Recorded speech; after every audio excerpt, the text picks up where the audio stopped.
मेरी तबीयत ठीक नहीं है, आज 1 घंटा जल्दी घर आ जाएं। बच्चों ने बहुत परेशान किया हुआ है।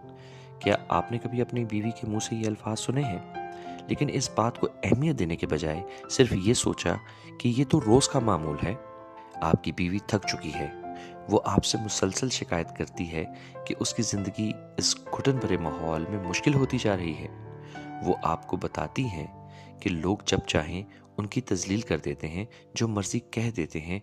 कभी-कभी वो आपको ये भी बताती हैं कि उसकी ज़हनी सेहत मुतासिर हो रही है, लेकिन आप उस पर चीख कर कहते हैं, किसी ने कुछ नहीं कहा है तुमसे, तुम हर वक्त फ़ज़ूल चीज़ें सोचती रहती हो। और फिर आप ये समझ नहीं पाते कि आपकी बीवी हर वक्त गुस्से में या उदास क्यों रहती है। आज ख़वातीन के आलमी दिन पर कोशिश करें कि अपनी बीवी को अहमियत दें, उनकी जज्बाती और ज़हनी सेहत का ख्याल रखें। मज़ीद ऐसी वीडियोज़ देखने के लिए सेहत याब को फॉलो करें।